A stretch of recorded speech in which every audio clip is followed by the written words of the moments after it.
Richardson takes it all! A goal from the heavens for Kieran Richardson! Really, he could be in here, he's all alone, and he's scored! Sensation at Wembley from Sunderland! McGeady!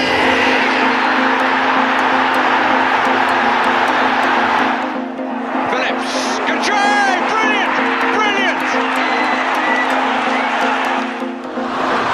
Edwards goes for the spectacular! Corner comes in, Pavetta! Yes! Oh! It's about Pavetta! His cross is a cracker for Quinn! He's done it! He has done it!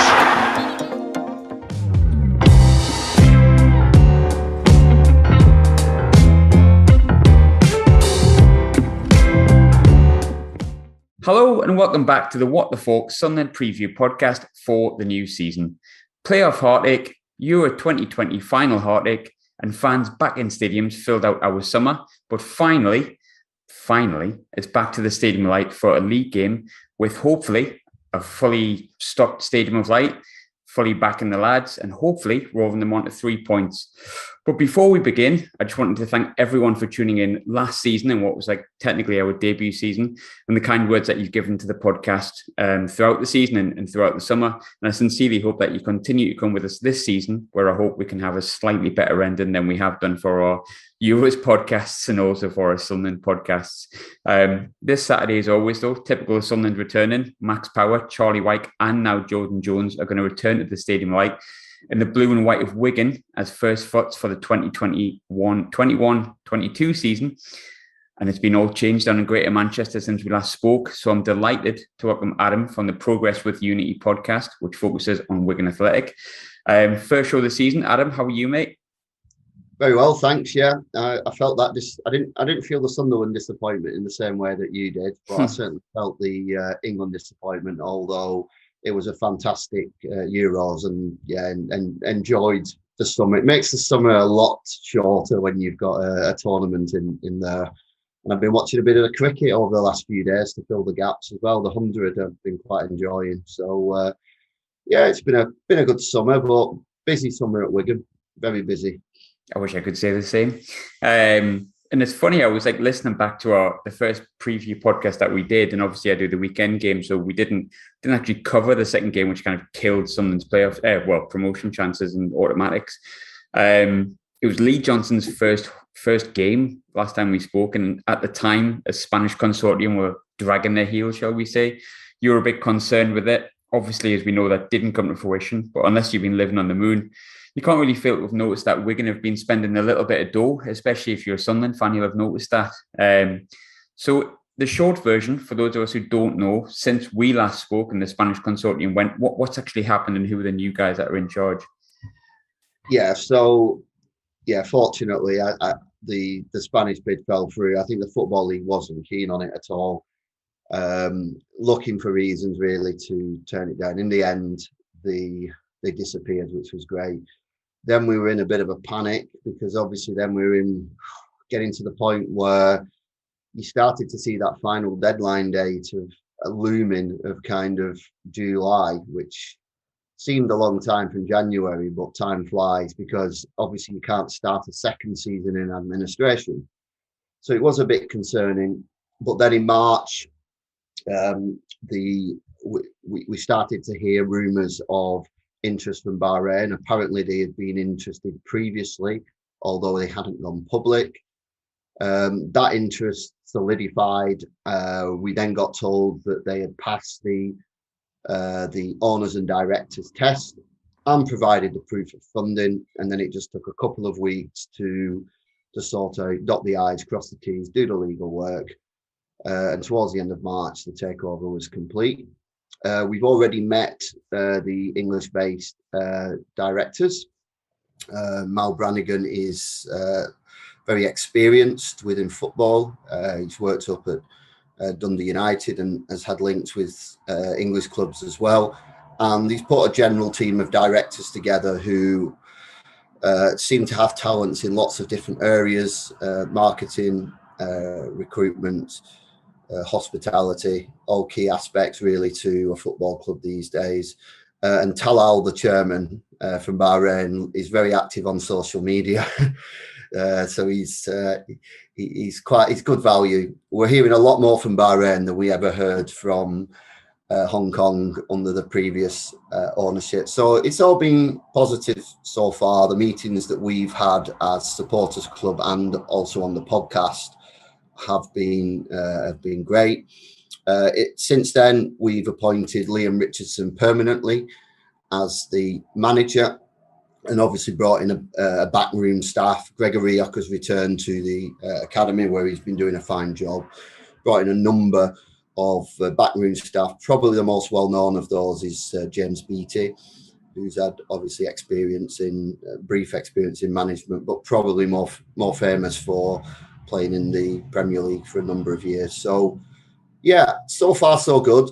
And quite happy with how things have gone since the end of March. We secured that survival against all the odds. I still say that it's as big an achievement as winning the FA Cup because of the circumstances that we had last season.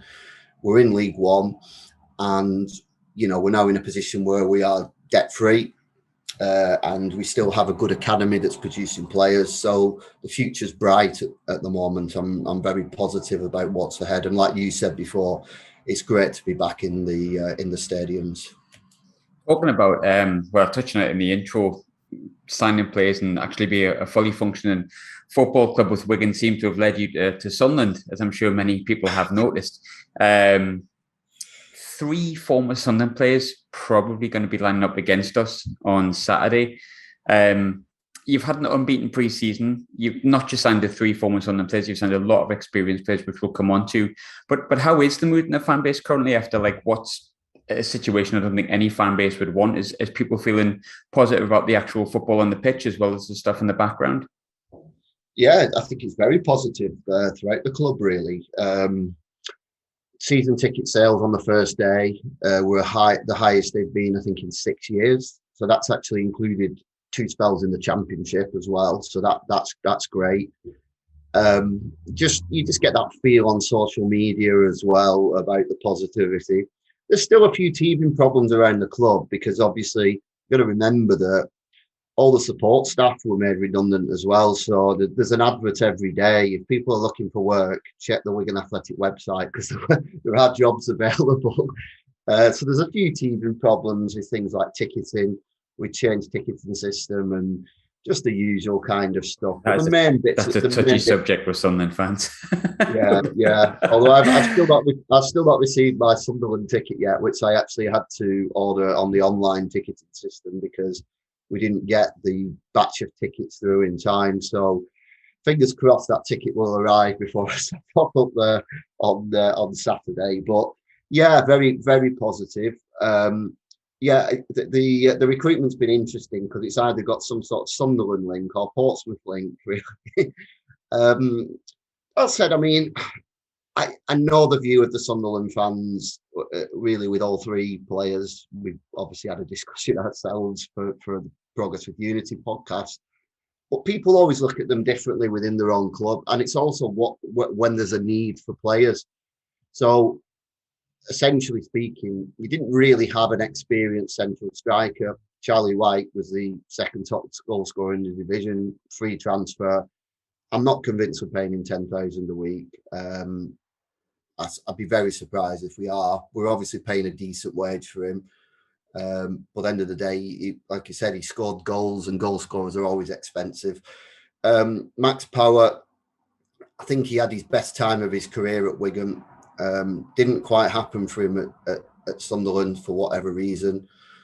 Who knows why that was? I don't think he is necessarily a Championship player, but my view would be he's been a good League One player for Wigan Athletic in 2 seasons where we've won the Championship. So I'm hoping that he can bring that. And pre-season has been very good for Max. He seems to be taking on a leadership role, which is great. I don't think we've named an official captain yet because we've still got Jamie Johns, the goalkeeper, but I don't think Jamie Johns will play because one of our other signings, who I think is an excellent signing, Ben Amos from Charlton, I suspect will be in goal on Saturday, so we're going to have to name a captain.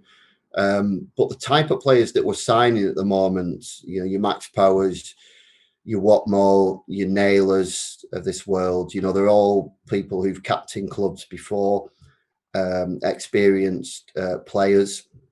So, with that in mind, I'm positive that they will help the younger players that sort of did really well for us last season. It's a shame that we've lost another of those, Kyle Joseph, who obviously scored the winner at the Stadium of Light in December. But to say the point that we're spending lots of money, we haven't paid that much in terms of transfer fees. We paid some money for Humphreys from Rochdale, which I think is a very good signing. But I suspect we're breaking even because we made some money on Dan Burn, who went up to Brighton a couple of years ago because they stayed in the Premier League. And we've also received some compensation for quite a large amount, I think, for Kyle Joseph, somewhere in the region of 700, 800,000, and also some compensation for Sean McGurk, who's gone to Leeds as well. I'm not sure exactly. I think the formula will work that out for us. But again, it's probably going to be a few 100,000. So if you add all that up, I think we're probably breaking even because we've got rid of a few high earners.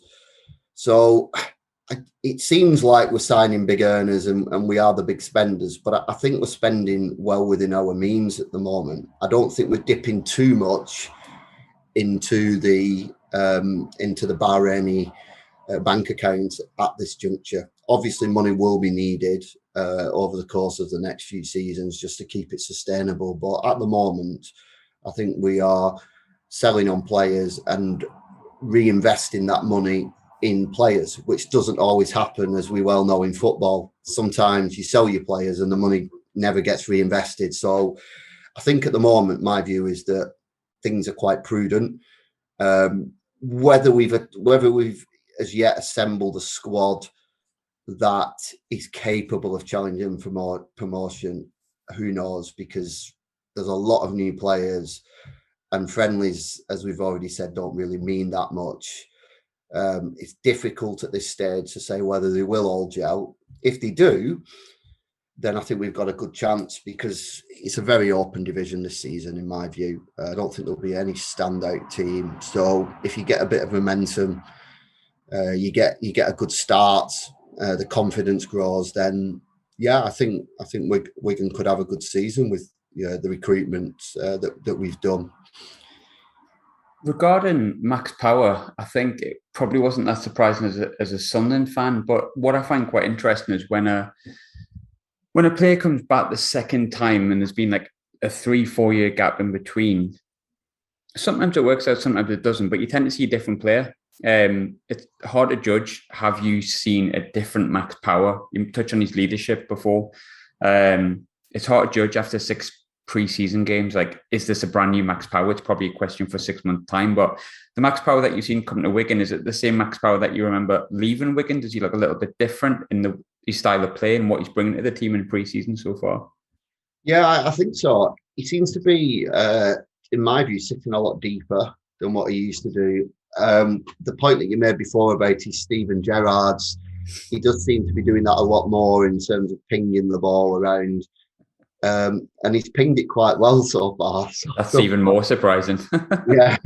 But he is sitting a lot deeper, trying to dictate the play a bit more. I would say he was very much a runner.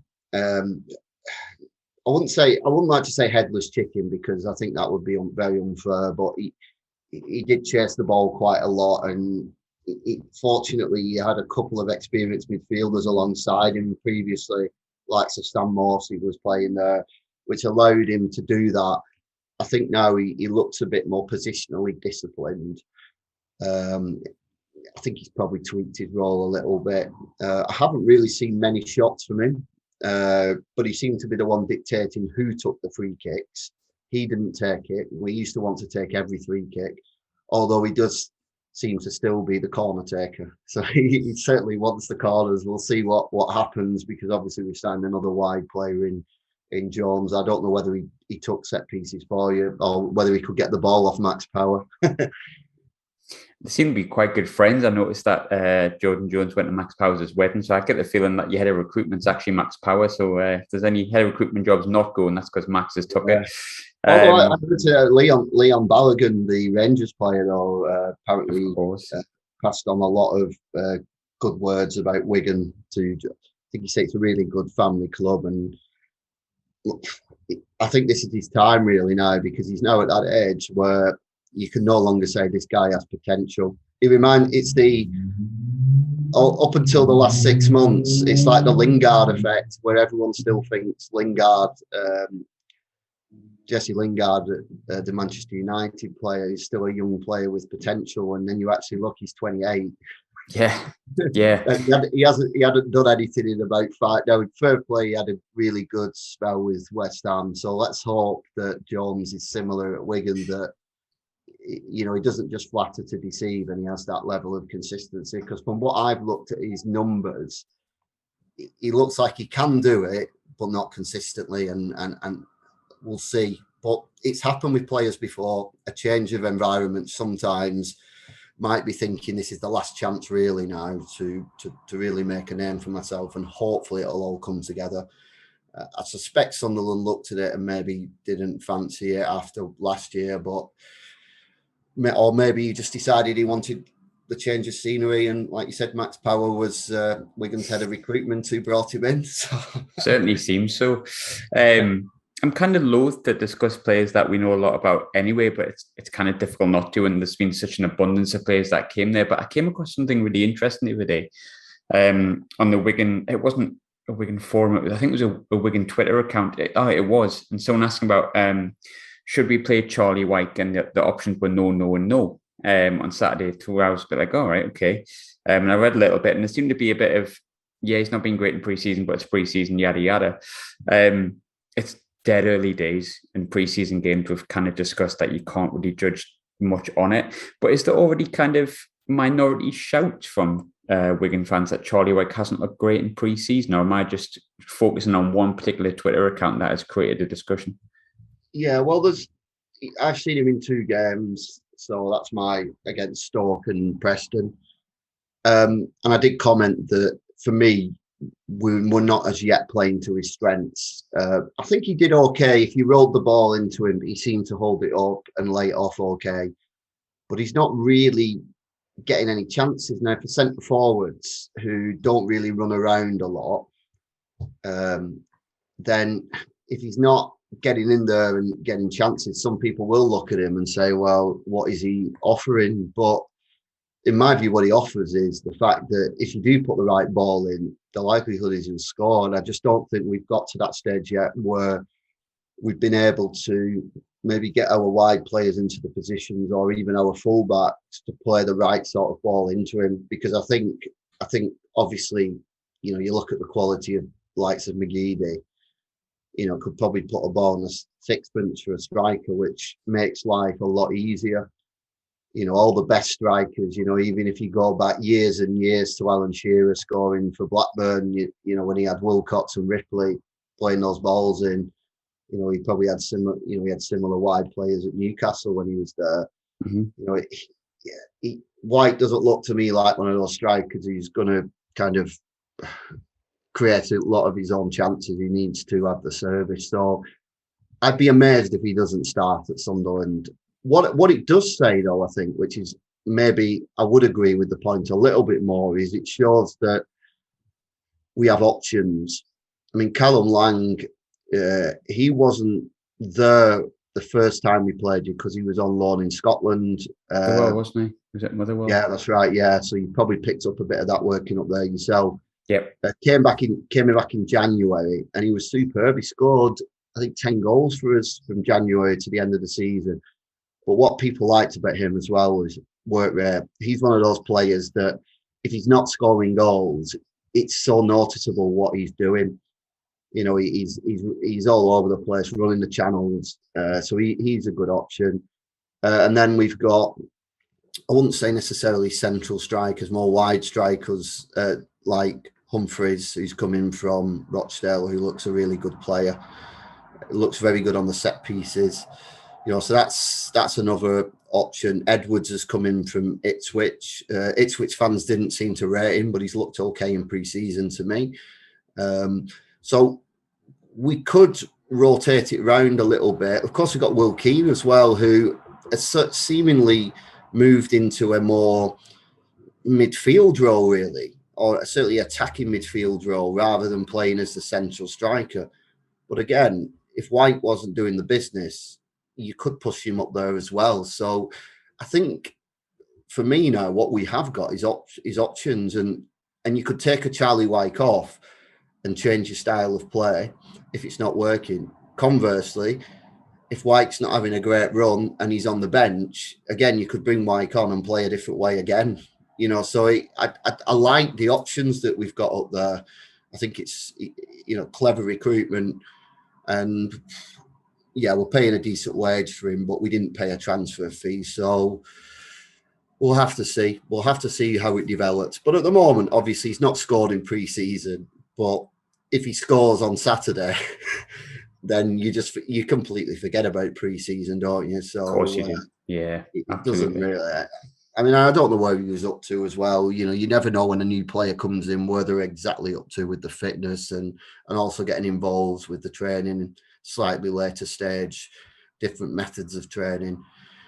So he's probably not going to hit the ground running. I think, as always with these sort of players, I don't judge them until 20 games, really.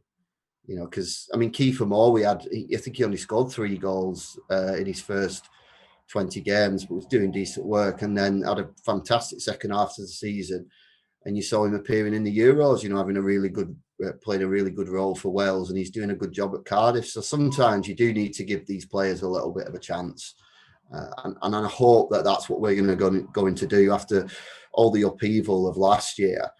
To actually even be in a position where we are now is fantastic. And I really hope that these signings are given time, because as we well know, sometimes it takes a while for a player to really, really settle into a club. As we said, you just said that it's a totally different proposition to last season. Last season was maybe not even about survival. It was about having a football club. And unfortunately, the longer I've done this and the more time I've been in League One, the more I've asked these questions where I've said, is it really about the football or just having a football club? Because I've spoke to Bolton fans, you've spoke to Bury fans on this podcast I have, and Wigan were very much there as well. And but then you look at predictions for this season, a lot of people are putting Wigan near the top of the league. Is the fan base feeling like that? Is the fan base looking at promotion this season? Is that I was going to say, is it a realistic aim? Of course it is, but as a fan base, sometimes you can almost look at it and go, like, people think Sunderland should get promoted, where you're kind of looking at it going, well, we're missing this here and here. Every fan knows their own club's problems, their strengths and their weaknesses.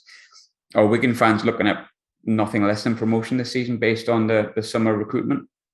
No, it's certainly not a case of nothing less than promotion. I think it'd be very disappointing if we don't finish in the top half of the table. But if we finish 10th, I think Liam Richardson definitely keeps his job as far as I'm concerned. I don't have a problem with that. That said, that doesn't mean that I don't think that we can push for the top 6. I mean, I did a tongue-in-cheek last week on the podcast after a few beers where I said we'd win the league with 100 points. To be fair, the last 3 times we started in this division, not in administration, our points total and positioning is 100 points first, 87 points first, 98 points first. So it's not a bad record. Nice little stat for you there. I mean, obviously last season brought that, but there were certain big mitigating circumstances with that. I think we could do top 6, partly because I don't think there's an outstanding side in the league. I think there's a lot of unknown quantities who could flop. Like Sheffield Wednesday, they could completely bomb depending on what happens financially. I think there's some other sides who I don't think will be as strong as last season. And then you'll have your usual suspects around and about, the likes of Sunderland, Ipswich, Charlton, Portsmouth. Will Lincoln be as strong? I'm not sure, but maybe. Who knows? They were a good side last season. And then you've always got Milton Keynes, who I thought were decent, but they've lost the manager. So I think when you look at that, I don't see any reason why we couldn't finish in the top 6. But it wouldn't be a huge disappointment if we can't do it. I think I think we've got to be realistic. It's a brand new team, and it does take a time to gel. So we could very well be in 15th position in January, but that doesn't mean we can't finish in the top 6, because, as you know, get on a run, you play 2 games a week most weeks. Before you know it, within a month, you can be back in the top 8. So, yeah, I'm not overly concerned about that. Blackpool did it, which pains me to say, I suppose, not because I hate Blackpool, just because it wasn't us. As always, it's a new season, but the last 2 questions never change from the preview podcast.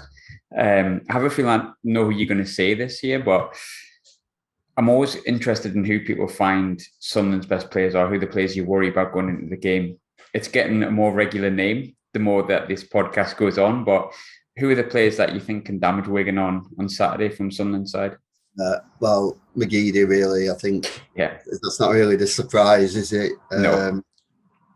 Yeah, I mean, he's the obvious one. I mean, you've got a lot of good players. I mean, I wouldn't want to run through them all, but there's, there is some quality there. You've made some decent signings as well.